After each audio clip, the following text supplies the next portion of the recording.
So welcome to day 550 sharing CA foundation law snippets. So இன்னைக்கு நம்ம பார்க்க போற topic is all about bailment and pledge. So bailment is nothing but ஒரு good நம்ம இன்னொருத்தங்களுக்கு transfer பண்றோம் for a particular purpose. And once அந்த purpose accomplish ஆனதே நம்ம திரும்பி வாங்கிக்கிறோம். So temporarily நம்ம ட்ரான்ஸ்ஃபர் பண்றோம், பொசிஷனை மட்டும் ட்ரான்ஸ்ஃபர் பண்றோம் and later on அந்த purpose முடிஞ்சோனே அதை நம்ம திருப்பி வாங்கிக்கிறோம். That is called bailment. For example, இப்போ நம்மளுக்கு டிவி ரிப்பேர் ஆயிடுச்சு. ஸோ அந்த டிவியை நம்ம ரிப்பேர் ஷாப்ல கொடுத்துட்டு ஒன்ஸ் ரிப்பேர் ஆனதுக்கப்புறம், so that is a purpose, repair ஆனதுக்கப்புறம் அதை நம்ம திரும்பி வாங்கிக்கிறோம்.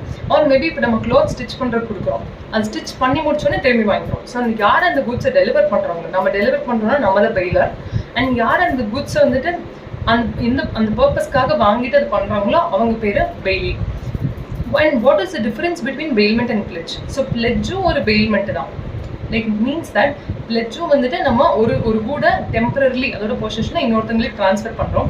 பட் அங்கே பர்பஸ் வந்து எந்த பர்பஸாக வேணா இருக்காது, only for the purpose of security of a loan or maybe for performance of an application. அதாவது இப்போ நம்ம ஒரு லோன் வாங்குறோம், ஸோ அதுக்கு செக்யூரிட்டியாக நம்ம ஒரு கூட கொடுக்குறோம். ஆர் மேபி ஒரு ப்ராமிஸ் பெர்ஃபார்ம் பண்ணுவோம்னு சொல்லிட்டு ப்ராமிஸ் பண்ணுறோம். ஸோ ஒரு ப்ராமிஸை பெர்ஃபார்ம் பண்ணுறதுக்கு அது ஆப்ளிகேஷனுக்காக நம்ம அந்த ஒரு குட்ஸை ட்ரான்ஸ்ஃபர் பண்ணுறோம். ஸோ அதுதான் வந்துட்டு பிளெட்ஜ். டேக் ஃபார் எக்ஸாம்பிள், நம்ம லோன் வாங்குறோம், அதுக்காக நம்ம லேண்டை வந்து பிளெட்ஜ் பண்ணிட்டு அந்த லோன் வாங்குறோம். ஸோ அதுதான் வந்து பிளெட்ஜ். இதே வந்து நம்ம ரிப்பேருக்காக ஒரு பர்டிகுலர் ப்ராடக்ட் கொடுக்குறோம், ஸோ அது வந்து bailment. So that's basically the different. பெயில்மெண்ட்டுங்கிறது can be for any purpose, whereas பிளெட்ஜுங்கிறது only for security for loan or maybe for performance of a promise or application. So that's the basic difference.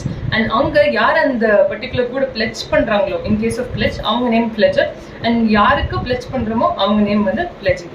So பிளெட்ஜுங்கிறது only for loan of a performance of promise, whereas bailmentங்கிறது it is for any purpose. It can be for any purpose, for repair or for stitching or for other purposes as well. Thank you.